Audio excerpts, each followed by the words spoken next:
Maharashtra unlimited मध्ये सविस्तर घडामोडी बघूया। इंडिया आघाडीच्या समन्वय समितीची उद्या नवी दिल्लीतल्या शरद पवारांच्या घरी बैठक होतीये। लोकसभा निवडणुकांच्या जागा वाटपाबाबत आणि लोगोबाबत या बैठकीत चर्चा होऊ शकते। तर 5 शहरांमध्ये रॅली काढण्याबाबतही चर्चा होण्याची शक्यता वर्तवली जाते। आमचे प्रतिनिधी प्रशांत लीला रामदास यांना अधिक विचारूया। प्रशांत, नवी दिल्लीतल्या शरद पवारांच्या घरी बैठक होतीये इंडिया आघाडीची, काय अधिक माहिती? बरोबर आहे, इंडिया आघाडीची उद्या बैठक होत आहे। यापूर्वी निश्चित झालं होतं की यानंतर मोठ्या बैठकी होणार नाही। आता समन्वय समितीच्या त्याच्या पटण्याला जशी सर्वात प्रथम जी बैठक झाली ती मोठी बैठक होती पटण्याला। त्या बैठकीनंतर मुंबईत एक मोठी बैठक झाली। त्या बैठकीत निर्णय घेण्यात आला की आता छोट्या बैठकी घ्यायच्या। पण आता या निमित्ताने जर बघितलं आपण तर समन्वय समितीची बैठक पहिल्यांदा आयोजित करण्यात आलेली आहे। मुंबईच्या बैठकीनंतर शरद पवार यांच्या निवासस्थानी ही बैठक होणार आहे। या बैठकीमध्ये लोकसभेच्या जागा या प्रत्येक पक्षाला समन्वयाने घेऊन त्या निवडायच्या आहेत त्या संदर्भातली प्रारंभिक चर्चा उद्यापासून सुरू होण्याची शक्यता व्यक्त केली जात आहे। त्यामुळे ही बैठक अत्यंत महत्त्वाची आहे। 2024च्या लोकसभा निवडणुकीसाठी ही बैठक अत्यंत महत्त्वाची आहे। त्या निमित्ताने ही बैठक होत आहे। या बैठकीमध्ये समन्वय समिती सर्व सदस्य महाराष्ट्रातून संजय राऊत, शरद पवार हे उपस्थित राहणार आहे। के.सी. वेणुगोपाल उपस्थित राहणार आहे, काँग्रेसचे मोठे नेते। त्यानंतर लालू प्रसाद यादव यांच्या पक्षाच्या वतीनं दल्लन सिंग उपस्थित राहणार आहे। असे सर्व नेते या बैठकीला उपस्थित असून यातून लोकसभा निवडणुकीची तयारी ही सुरू केली आहे। इंडिया आघाडीला संदेश द्यायचा आहे। नक्की, धन्यवाद प्रशांत, आपण सविस्तर माहिती दिली त्याबद्दल। शिवसेना पक्षप्रमुख उद्धव ठाकरे आणि शिवसेना नेते संजय राऊत सिल्व्हर ओक बंगल्यावर राष्ट्रवादी काँग्रेसचे अध्यक्ष शरद पवार यांना भेटण्याकरता जात आहेत। इंडिया आघाडीतील लोकसभा मतदारसंघ जागा वाटप संदर्भात चर्चा होणार असल्याची माहिती मिळते। आपण थेट बोलूया आमचे प्रतिनिधी उदय जाधव यांच्याशी। उदय, काय अधिक माहिती या बैठकी संदर्भात? एका बाजूला इंडिया आघाडीची बैठक होतीये, दुसरीकडे ही बैठक, काय सांगाल?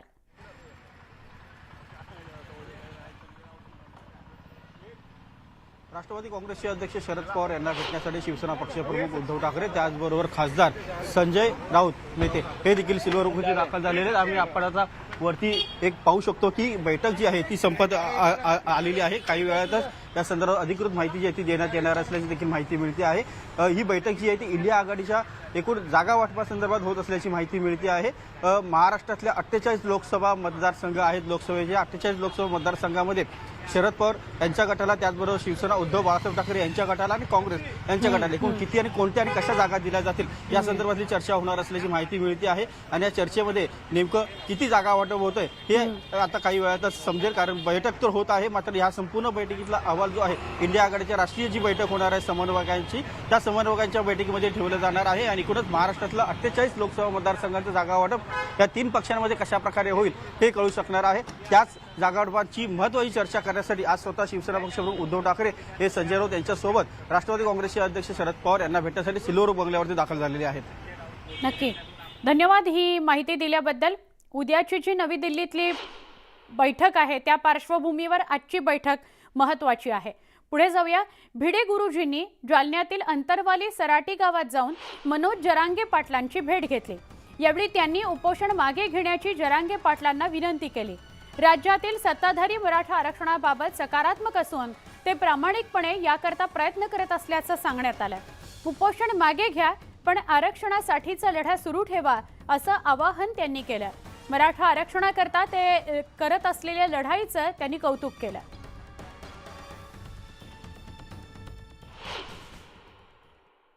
वीर मराठा मनोजदादा जरांगे यांनी उपोषण चालवले हे कौतुकास्पद, अभिमानास्पद, स्तुत्य आणि योग्य आहे। त्याच्यात 101% आज नाही उद्या, उद्या नाही परवा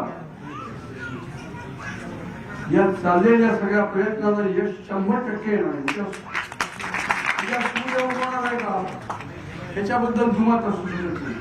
या लढ्याचा शेवट मराठा समाजाला आरक्षण मिळण्यातच झाला पाहिजे। तसा करून घेण्यासाठी जीवाचा आकांत करून आम्ही मनोजदादांच्या बरोबर असणार आहोत।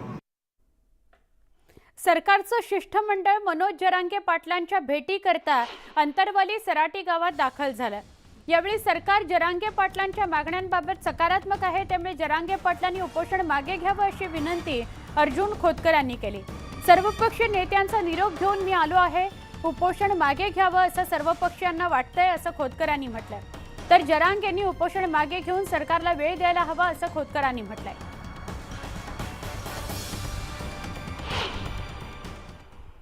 सर्व गोष्टी आता आपल्या म्हणण्याप्रमाणे या ठिकाणी घडू लागलेल्या आहेत। त्यामुळं समितीपासून तर या सर्व गोष्टी झाल्या, सरकारला आपण या ठिकाणी वेळ द्यावा ही विनंती घेऊन आम्ही या ठिकाणी मनोज पाटलांकडे आलेलो। माननीय मनोज पाटलांनी या संदर्भामध्ये सकारात्मक निर्णय या ठिकाणी घ्यावा अशा प्रकारची विनंती राज्य सरकारच्या वतीने आम्ही या ठिकाणी करतो। विरोधी पक्षांची आणि सत्ताधारी पक्षांची संयुक्त बैठक पहिल्यांदा या विषयावरती झाली आणि सर्व विरोधी पक्षांनी आणि सरकार पक्षातील सर्वांनी माननीय मनोज पाटील जयदेंगे यांच्या उपोषणासंदर्भामध्ये एक मताने ठराव केला आणि राज्य सरकार जी काही भूमिका घेत आहे त्या भूमिकेला सर्व विरोधी पक्षांनी पाठिंबा दिला आणि हे काम तातडीनं युद्ध पातळीवर करावं अशा प्रकारचा ठराव त्या ठिकाणी पहिला ठराव त्या ठिकाणी पास केला गेला। माननीय मनोज पाटील जयदेंगे यांना विनम्रपणे विनंती करतो की आपण या संदर्भातला निर्णय तातडीने घ्यावा। सरकारला आपल्या तब्येतीची काळजी आहे, माननीय मुख्यमंत्री या संदर्भामध्ये लक्ष ठेवून आहेत, त्यामुळे आपण तातडीने निर्णय घ्यावा अशा प्रकारची विनंती आपण या ठिकाणी करतो। दरम्यान मराठा उपोषणावर खासदार संजय राऊतांनी प्रतिक्रिया दिली। जरांगे पाटलांचं उपोषण गुंडाळण्याचा प्लॅन आहे असा आरोप राऊतांनी केला। तर आरक्षणावर तोडगा निघेल असा विश्वास बाळासाहेब थोरातांनी व्यक्त केला। हे मुख्यमंत्री आपली कॅबिनेट बैठक मराठवाड्यात घेत आहेत, त्यांना त्याच्या आधी जरांगे पाटलाचं उपोषण गुंडाळायचं म्हणून ही खोटी आश्वासनं देणं, समित्या उपसमित्या की त्यांच्या मराठवाड्याच्या कॅबिनेट बैठकीला अपशकून नको, लोकांनी रस्त्यावर येऊ नये, लोकांनी बंद पुकारू नये, लोकांनी मंत्र्यांवरती हल्ले करू नयेत, लोकांनी सत्ताधारी पक्षाच्या आमदारांच्या गाड्या फोडू नयेत, या भीतीपोटी त्यांना जरांगे पाटलांचं उपोषण आणि ते आंदोलन गुंडाळायचं। आम्ही एकत्र बसलो, एक महत्त्वाचं म्हणजे त्यांनी उपोषण मागे घ्यावे अशी विनंती आम्ही एकत्र पद्धतीने केली आणि शेवटी हा प्रश्न राजकारणाच्या पलीकडे जाऊन सोडवण्याचा प्रयत्न आमचा कायम राहिलेला आहे। जे काही सकारात्मक गोष्टी करील हे सरकार, त्याला सुद्धा आमचं सहकार्य राहणार आहे। जालना ते परभणी महामार्गावर मराठा समाजाच्या वतीनं रास्ता रोको आंदोलन करण्यात आलं। आरक्षणाच्या मागणीकरता मनोज जरांगे हे मागच्या 14 दिवसांपासून आमरण उपोषण करतात। सगळ्या मराठा समाजाला सरसकट कुणबी प्रमाणपत्र देण्यात यावं, या मागणीकरता आरक्षण मिळालं पाहिजे ही प्रमुख मागणी मनोज जरांगेंसह मराठा बांधवांची आहे। त्यामुळे जरांगे पाटलांना पाठिंबा म्हणून जालना परभणी महामार्गावरील नेर फाटा इथं मराठा बांधवांनी रास्ता रोको केला। दरम्यान या रास्ता रोकोमुळे वाहनांच्या मोठमोठ्या रांगा लागल्या होत्या, लांबच लांब रांगा लागल्या होत्या। बीडच्या माजलगावमध्ये आरक्षणाच्या मागणीकरता महिलांनी रास्ता रोको केला, यामुळे हायवेवर वाहनांच्या लांबच लांब रांगा बघायला मिळाल्या। आमदार प्रशांत बंब यांनी संभाजीनगर जिल्ह्यातील गंगापूर इथल्या मराठा आरक्षण आंदोलनाला भेट दिली। जामगाव इथले विनोद काळे तसंच त्यांची मुलगी आरक्षणाच्या मुद्द्यावर उपोषण करतायत। जोपर्यंत आरक्षण मिळणार नाही तोपर्यंत कुठलाही ठोस निर्णय होणार नाही, आम्ही उपोषण सोडणार नाही अशी भूमिका उपोषणकर्त्यांनी घेतली आहे। त्यांच्या मागण्या सरकारपर्यंत पोहोचवण्याचं आश्वासन आमदार बंब यांनी दिलं।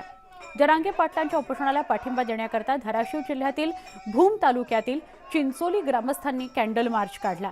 यावेळी घंटानाद करत आंदोलनही करण्यात आलं।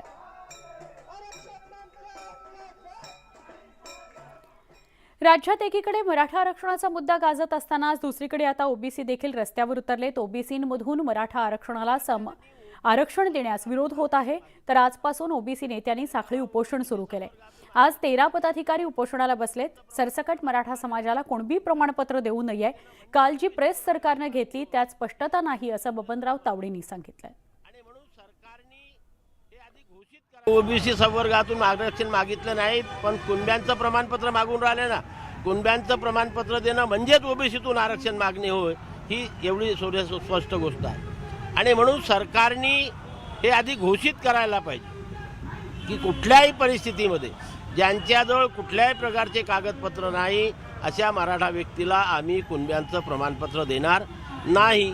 ही जोपर्यंत घोषणा होत नाही तोपर्यंत हा महाराष्ट्रातील संपूर्ण ओबीसी समाज शांत बसणार नाही, चूप होणार.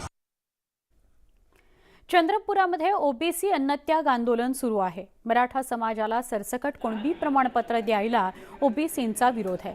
जोपर्यंत सरकार ओबीसींची स्वतंत्र बैठक घेऊन आम्हाला आश्वस्त करणार नाही तोपर्यंत आंदोलन सुरूच ठेवण्याचा निर्धार ओबीसींनी केलाय.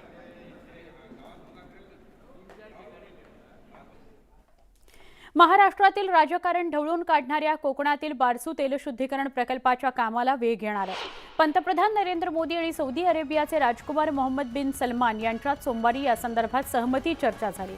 सुमारे 4 लाख कोटींच्या या प्रकल्पाच्या कामावर देखरेख ठेवण्याकरता एक समिती स्थापन करण्यात आली आहे. हा प्रकल्प सौदी अरेबियाचे अरमाको कंपनी, संयुक्त अरब अमिरात आणि भारतीय कंपन्यांच्या सहकार्यानं उभारला जाणार आहे. बैठकीत हायड्रोकार्बन संरक्षण, सेमीकंडक्टर आणि अंतराळ क्षेत्रातील सहकार्य वाढवण्याबाबतही चर्चा झाली. आगामी वर्षात सौदी अरेबिया भारतात 8.20 लाख कोटींची गुंतवणूक करणार आहे. कातळ शिल्पाचा मुद्दा ऐरणीवर असताना आणि कातळ शिल्प 200च्या वरती ह्या साड्यावरती पूर्णपणे विखुरलेली असताना इथे रिफायनरी होणे शक्यच नाही. आणि फडणवीस जे अधिवेशनामध्ये बोलले की रिफायनरी पाकिस्तानमध्ये गेली, म्हणजेच ह्याने लोकांची फसवणूक केली आहे. इथे ह्याने किती समित्या स्थापन केल्या आणि काही केलं तरी इथे आमचा विरोध ठाम राहील आणि इथे आम्ही काही झालं तरी रिफायनरी होऊ देणार नाही. अमरावती जिल्ह्यामध्ये आमदार बच्चू कडू आणि रवी राणा यांच्यातील वाद पेटण्याची शक्यता आहे. पुढच्या वेळी मुंबई आणि राज्याची सत्ता आम्ही अचलपूरमधून हलवणार असल्याचं वक्तव्य बच्चू कडूंनी केलं. पुढील निवडणुकीत 2 खासदार आणि 10 आमदार निवडून आणल्याशिवाय राहणार नाही असा दावाही बच्चू कडूंनी केलाय. काही लोक घरात घुसून मारण्याची भाषा करतायत. आम्ही शर्ट उतरून मारू असं बच्चू कडू म्हणतात. बच्चू कडूंच्या वक्तव्याने रवी राणा आणि कडूंचा संघर्ष पेटण्याची शक्यता आहे. हा सगळा अख्खा आयुष्य आंदोलनात केलं. 350 गुन्हे दाखल झाले, 350 आणि 2 खासदार आणि 10 आमदार घेऊन आल्याशिवाय राहणार नाही. तुम्हाला दावा करतोय पुढच्या दहांडीपर्यंत. धन्यवाद. जय हिंद, जय महाराष्ट्र. अमरावतीच्या अंजनगाव सुरजी इथल्या दहीहंडी स्पर्धेदरम्यान आमदार रवी राणा यांनी आमदार बळवंत वानखडे यांच्यावर आक्षेपार्ह भाषेत टीका केली. इथला आमदार दुसऱ्या मतदारसंघातील आमदाराच्या चपला उचलतो अशी टीका त्यांनी केली. खुर्चीला लाथ मारण्याची ताकद ज्याच्यात असते त्यालाच मर्द आमदार म्हणतात असा टोला त्यांनी वानखेडेंना लगावला. दर्यापूर मतदारसंघाचा आमदार तिवसा मतदारसंघाच्या आमदाराचे चपला उचलते, चपला. अरे आमदार कोण बनवलं? ह्या जनतेनं बनवलं. चपला कोणाच्या उचलता? अरे हे अशी परिस्थिती. अरे नेत्यांच्या खुर्चीला लाथ मारून काम करायची ताकद असली पाहिजे, त्याला म्हणते मर्द आमदार. महाराष्ट्र अनलिमिटेड मध्ये अजून काही बातम्या आपल्याला बघायच्या आहेत, पण त्याआधी एक छोटासा ब्रेक. पहा फक्त न्यूज 18 लोकमत.